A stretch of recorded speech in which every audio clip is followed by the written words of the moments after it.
we go to the relevance of Amos' teachings on hypocrisy, what we've just read. What is the relevance of that to Christians today?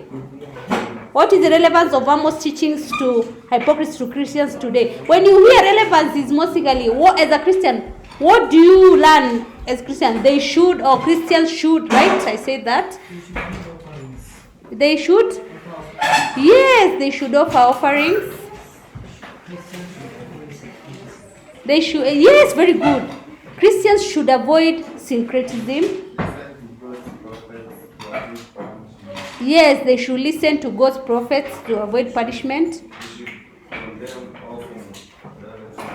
Yes, they should avoid all forms of idolatry in the society. They should worship one God. Yes, obedience, obeying God is better than sacrificing, or when you're offering something to Christ.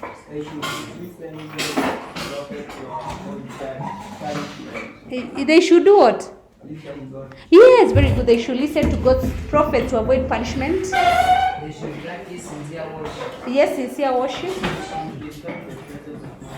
Yes, they should respect the presence of worship.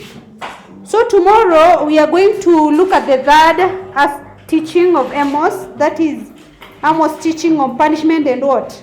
Judgment. Yeah, judgment. And here we are going to talk about the God's punishment on the nations. We'll talk about